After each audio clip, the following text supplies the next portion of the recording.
The making of a Viking prince. It is the dawn of the 11th century. On the windswept shores of Denmark, a child is born into the house of a king. His name is Cnut, son of Svein Forkbeard, king of Denmark, and grandson of Harald Bluetooth. From the moment he opened his eyes to the harsh world of the Viking Age, Cnut was destined for greatness. Under his father's guidance, Cnut learned the art of war, the value of loyalty, and the unforgiving nature of power. As a boy, he trained with sword and axe, his skills honed alongside hardened warriors who saw in him not just a prince, but the promise of a mighty king. Svein Forkbeard was a visionary.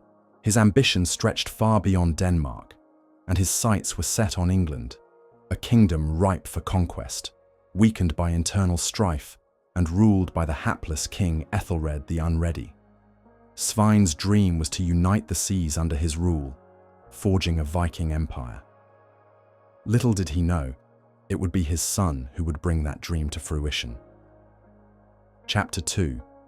The Invasion of England. In 1013, Svein launched a massive invasion of England. With a fleet of longships cutting through the icy waters, the Viking army descended upon the English shores like a storm. Towns were burned, armies scattered, and fear swept the land.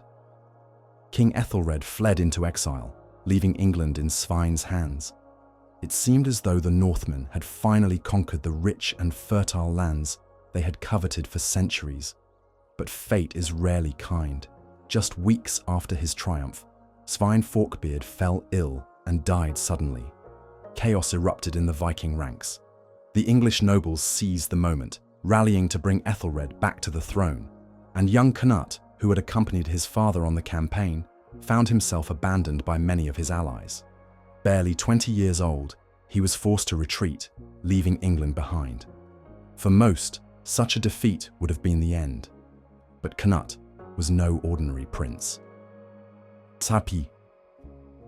Chapter 3. The Return of the King. The year was 1015. Cnut had spent the past year rebuilding his strength, gathering loyal warriors, and forging new alliances. When he returned to England, it was with a fleet of over 200 longships and a determination that burned brighter than ever. This time, he would not retreat. The English, led by Ethelred's son, Edmund Ironside, resisted fiercely.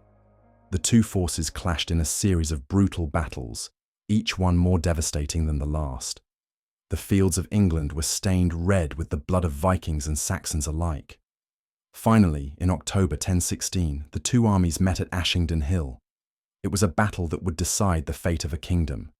Cnut stood at the head of his army, his golden helmet gleaming in the sunlight, the banner of the Black Raven flying high above him. His voice rang out across the field. Today, we fight not just for victory, but for our place in history.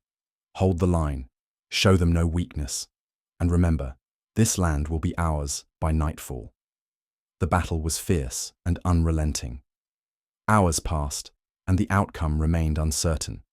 But in a decisive moment, Cnut led a bold charge, breaking through the English lines with the ferocity of a storm. By nightfall, Edmund's forces were defeated. Recognizing Cnut's strength, Edmund agreed to divide the kingdom, with Cnut ruling the north and Edmund the south.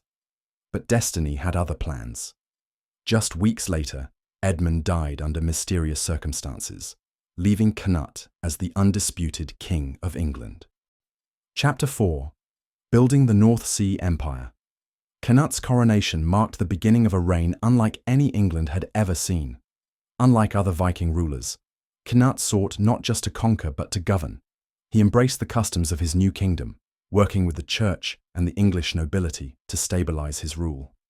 He married Emma of Normandy, the widow of Ethelred, solidifying his claim to the throne and forging a powerful alliance with Normandy. Under Cnut's leadership, England prospered. He reformed the laws, ensuring justice for both Saxons and Danes. He rebuilt churches and monasteries, earning the support of the church. And he established a powerful navy to defend his empire. But Cnut's ambitions didn't end with England. Over the next decade, he expanded his rule to include Denmark and Norway. uniting the three kingdoms under his control. His empire, known as the North Sea Empire, was a testament to his vision and strength. Chapter 5. The King Who Commanded the Sea. Cnut's power was unmatched, and his advisors often flattered him, declaring that even the elements would obey his will. To teach them a lesson in humility, Cnut ordered his throne to be placed on the shore.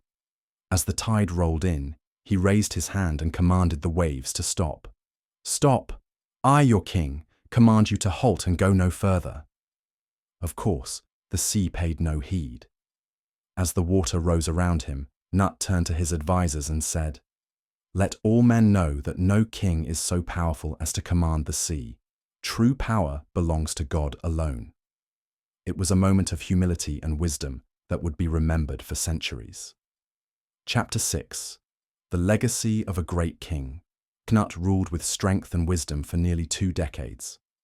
Under his reign, the North Sea Empire flourished, becoming a beacon of prosperity and peace. But no king reigns forever. In 1035, Cnut fell ill and passed away, leaving behind an empire that would not long survive his death. Without his strong hand to hold it together, the North Sea Empire crumbled. Yet Cnut's legacy endures. He was not just a conqueror, but a unifier, a man who brought peace to lands long torn apart by war. He proved that a Viking king could be more than a warrior. He could be a statesman, a lawgiver, and a symbol of hope. Cnut the Great's story is one of ambition, resilience, and vision. It is a story that reminds us that even in the most turbulent times, greatness is within reach for those bold enough to seize it. Cnut the Great, a Viking who became a king who became a legend, and a legend who will be remembered for all time.